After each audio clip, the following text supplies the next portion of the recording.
வழக்கறிஞர் சிவாவின் அன்பு வணக்கம். சட்டம் சொல்வது என்ன? இன்னைக்கு எபிசோடில் நம்ம செக்ஷன் 420 ஐபிசி பற்றி பார்க்க போகிறோம். அதாவது இந்திய தண்டனை சட்டம் பிரிவு 420. பொதுவாக நம்ம ஃப்ரெண்ட்ஸ் கிட்டையோ இல்லை நம்ம காலேஜ் படிக்கும்போது இல்லை நம்ம கொலீக்ஸ் கிட்ட நம்ம யாரையாவது நம்ம கலாய்க்கும் போது இல்லை நம்ம திட்டி சொல்லும்போது அவன் சரியான 420டா அப்படின்னு நம்ம சொல்லி நிறைய பேர் சொல்லி பார்த்துருப்போம். பல நேரங்களில் நம்மக்கிட்டேயே கூட யாராவது இந்த மாதிரி சொல்லியிருக்கிறதுக்கு வாய்ப்பு இருக்குது. சரிங்க, 420 அப்படிங்கிற வார்த்தையை நம்ம பல இடங்களில் கேட்டிருக்கோம். 420னா என்ன, சட்டம் 420 பற்றி என்ன சொல்லுது அப்படிங்கிற பற்றின ஒரு சின்ன விளக்கத்தை தான் நம்ம இங்கே பார்க்க போகிறோம். இந்த 420 அப்படின்னாலே இது ஏமாற்றுதல் அப்படின்னு தான் பொருள். அதாவது அவரை தெரிந்தே ஏமாற்றுவார் அப்படிங்கிறது தான் நம்ம 420 அப்படின்னு நம்ம சொல்கிறோம். சரி, இதில் என்னென்னலாம் இருக்கணும் அப்படின்னா, முதல்ல ஒருவர் இன்னொருவரை ஏமாற்றி இருக்கணும். அது எப்படி இருக்கணும் அப்படின்னு சொன்னால், அவரை ஏமாற்ற வேண்டும் அப்படிங்கிற நோக்கத்தோடையே இவன் ஏமாற்றியிருக்கணும். அதாவது இதில் நோக்கம் ரொம்ப முக்கியம்.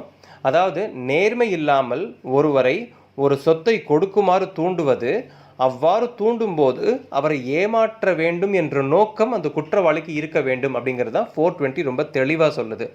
பொதுவாகவே அவரை தூண்டுவதற்காக சொன்ன அல்லது அந்த செய்த பொய்யானது அவருக்கே தெரிஞ்சு செஞ்சுருக்கணும். நான் அவனை ஏமாற்ற போகிறேன் அப்படிங்கிற ஒரு இன்டென்ஷனோட பண்ணுறதுக்கு பேர் தான் 420 அப்படின்னு சொல்லுவாங்க. சரி சார், இந்த 420 அப்படிங்கிறது சிவில் வழக்கா கிரிமினல் வழக்கா அப்படின்னு சொன்னால், 420 அப்படிங்கிறது கிரிமினல் வழக்கு அப்படின்னு சொல்லலாம். இது குற்றவியல் நீதிமன்றங்கள்லேயே இந்த வழக்குகள் பெரும்பாலும் நடக்கும்.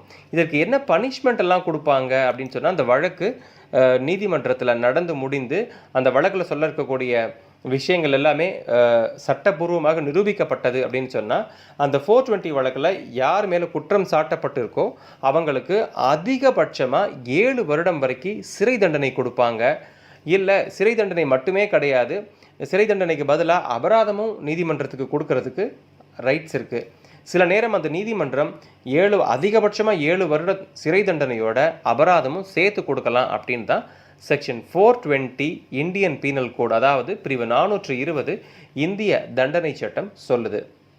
சரி சார், இந்த ஏமாத்திட்டாங்க அப்படின்னா நான் அது சிவில் வழக்காக நடத்த முடியுமா அப்படிங்கிற கேள்வியும் நிறைய பேருக்கு தோணும். சிவில் வழக்காக நடத்தணும் அப்படின்னா அந்த உரிய சிவில் நீதிமன்றத்தில் அந்த வழக்கை தாக்கல் செய்து அதற்கு உண்டான இழப்பீடுகளை பெற முடியும் அப்படின்னு நம்ம சொல்லலாம். இந்த பதிவு பிடிச்சிருந்ததுன்னா மறக்காமல் இந்த பதிவை லைக் பண்ணுங்கள், கமெண்ட் பண்ணுங்கள், ஷேர் பண்ணுங்கள். செக்ஷன் 420 பற்றி வேறு ஏதாவது கேள்விகள் இருக்குது, இல்லை வேறு ஏதாவது சட்டம் பற்றிய பதிவு உங்களுக்கு தேவைப்படுது அப்படின்னு சொன்னால் மறக்காமல் கமெண்ட் பண்ணுங்கள். அடுத்த எபிசோடில் நீங்கள் கேட்கக்கூடிய சட்டம் பற்றி எவ்வளோ சீக்கிரம் என்னால் பதிவு போட முடியுமோ அவ்வளோ விரைவில் நான் பதிவு போடுறேன். தொடர்ந்து சட்டம் சொல்வது என்ன யூடியூப் சேனலை சப்ஸ்கிரைப் பண்ணுங்கள். தொடர்ந்து சட்ட விழிப்புணர்வு பகுதிகளை பெறுவதற்காக சப்ஸ்கிரைப் பட்டன் பக்கத்தில் இருக்கக்கூடிய பெல் ஐக்கானை கிளிக் பண்ணிக்கோங்க. அடுத்த எபிசோடில் வேறொரு செக்ஷன் பற்றி பார்க்கலாம். உங்களிடமிருந்து விடைபெறுவது வழக்கறிஞர் சிவா. நன்றி, வணக்கம்.